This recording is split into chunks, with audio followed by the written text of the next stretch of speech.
Can we please stop saying this? Super Smash Bros. Is a huge crossover series that takes game characters from all over and brings them together.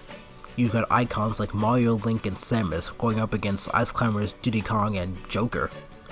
The roster has so many kinds of characters and is richly diverse. So tell me, why is it that people now have issues with any newcomer not being a main character from that series? Because if we imprinted that logic onto the roster as it is right now, it'd probably look like this.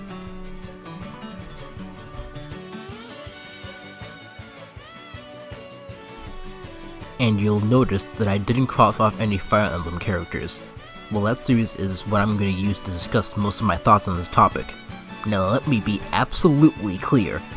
I'm not saying Fire Emblem doesn't deserve to have as many characters as it does. That would negate a good chunk of this video.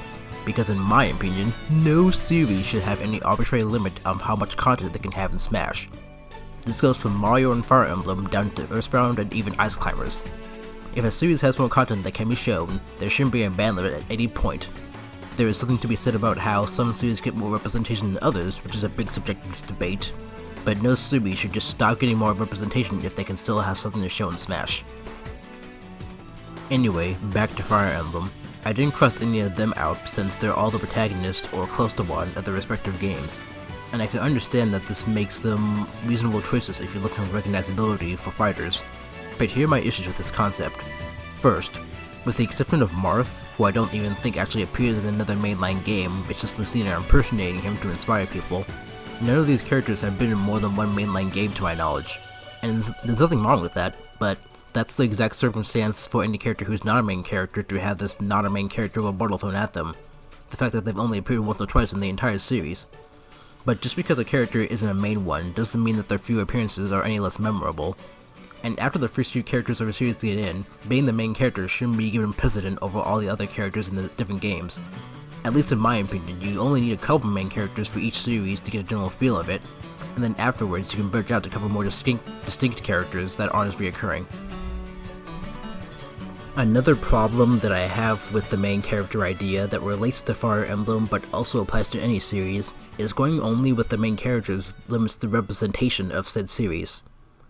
Let's say instead of each Fire Emblem character being the main character protagonist, we switch 3 or 4 of them out with 3 or 4 of the villains from the series. I'm sure the villains look way different than Marth, and possibly wield vastly different weapons from him too, so the dumb Fire Emblem Too Many Swords argument could have been almost completely avoided. Villains are just as important to a game as the main characters, so I'm sure they'd be just as recognizable, and villains are usually more distinct than the more cookie-cutter protagonists of a game or series. And this doesn't just apply to villains. So many side characters in video games, or media in general really, are beloved and remembered even if they're not the poster boy / girl of whatever franchise that they're in, and they color the series in ways that the main character can't. A main character can't really represent everything a game has to offer on their own. No one type of character can do that.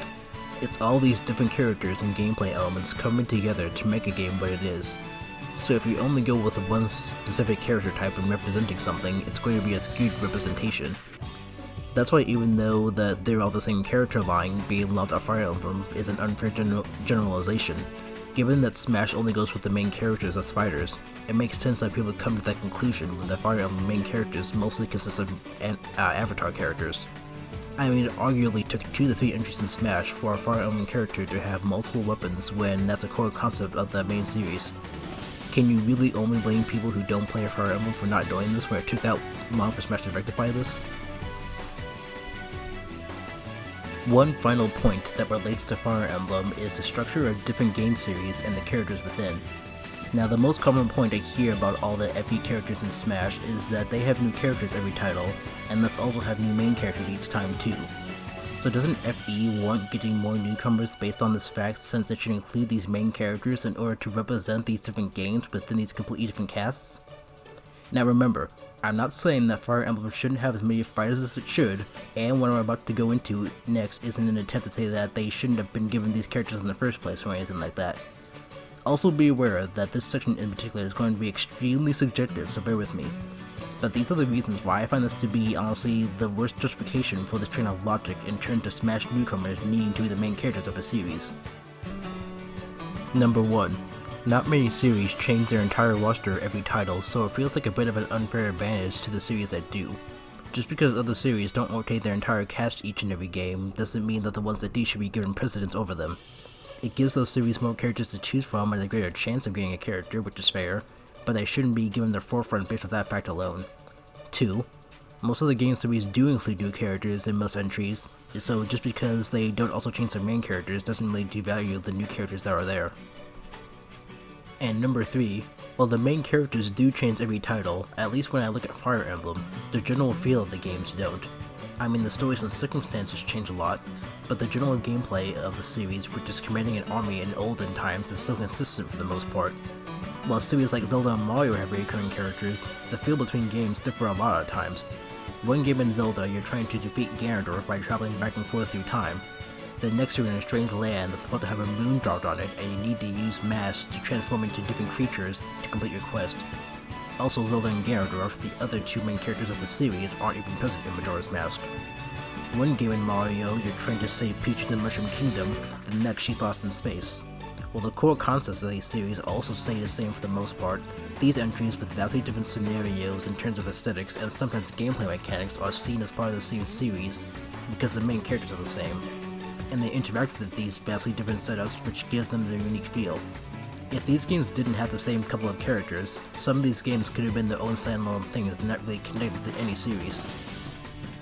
Whereas, you can change the characters in FE all you want, and you can still recognize that each game is likely part of the same series, because while the story reasons behind the conflict have endless possibilities, there's only so many ways you can take the general premise of commanding an army in generally the same feeling time period and make them feel different, as opposed to platforming and puzzle solving, which can take place in almost any setting. So while in their own games, the characters are surely very distinct, in terms of them being in Smash, you probably don't get as much of a feel for the different titles in their series between Marth and Ike, as opposed to say Mario and Rosalina, or Shulk and Rex, whose games have similar gameplay, but the worlds and weapons they use function very differently, and as such they feel like they actually do represent different titles while both being main characters.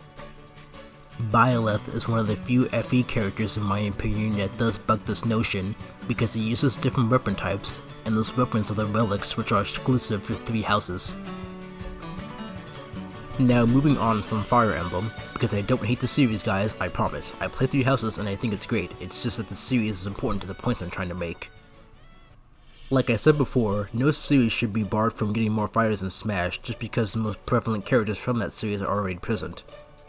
If people like the character and they have potential to be in Smash, they should be considered and not just told no because of any arbitrary gatekeeping rule. If people want Emperor from Zelda, they should be allowed to want her. If people want Dark Shadow from F-Zero, they should be allowed to want him. If people want the Sunglasses Polar Bear from Ice Climbers, well that would certainly be a weird pick, they should be allowed to want it. No series should just be capped off at how much they get while other series keep getting more and more content. That's not to say that every series should be getting every single thing from their games imported all at once. There's only so much that can be added from each series each game. But unless the IP physically can't add anything else to the series because they don't have any more content left to give, no series should just be barred from getting more and more content in Smash. It's a huge crossover series. Ignoring a series that's a part of it already and is still active feels like you're disregarding the fans of whatever series you're not giving content to anymore. Not saying Sakurai is doing that by any stretch. Like I said, there's only so much him and his team can do. But anyone who says this series doesn't need any more representation are basically saying as much. It's okay to be content with how many fighters a series has, but if it still has characters to pull from, don't say it doesn't need any more, because as much as it may not be needed, there's nothing wrong with being offered more. And yes, series can still offer representation in ways other than fighters, but not only are fighters the highest form of representation a series can get, but getting a fighter also usually has a direct effect on how much more representation a series gets. A series getting a new fighter is more likely to have several other aspects of the series brought alongside them. Like getting a new Pokemon most likely means the generation that Pokemon came from will get music and possibly a stage, as we saw with Greninja. One final point I want to bring up is about iconography versus potential and actual impact. Sakurai said that it's important for a character to be fun, not just recognizable. Some people may be sick of hearing that phrase, but it's important to consider in this discussion. Because I feel the people who make this main character argument let the functions a character serves in their series blind them to what they've actually achieved in their fandoms. In my opinion, Luigi can be considered a side character in the main Mario games. But because of his underdog persona, he's loved to the point that most people would probably say that they like him more than Mario, the main character of the entire franchise. And he's gone off to have his own spin-off series in which he's the main character, and have a full year based around him.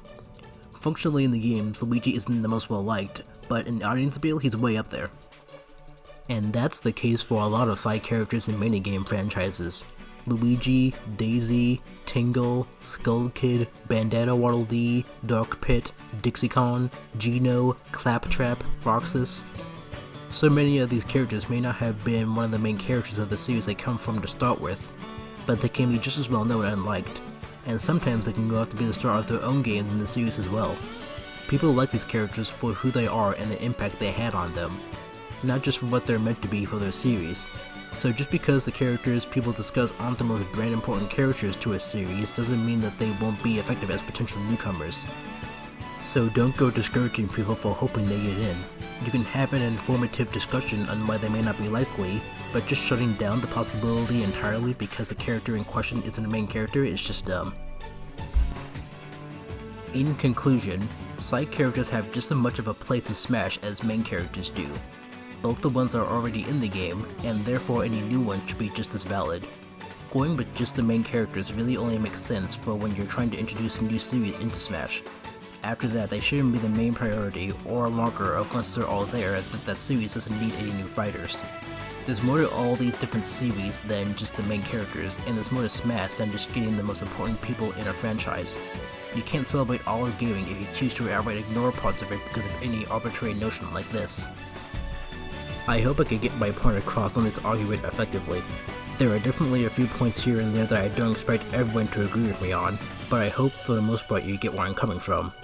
So what are your opinions on this only main characters are needed mindset?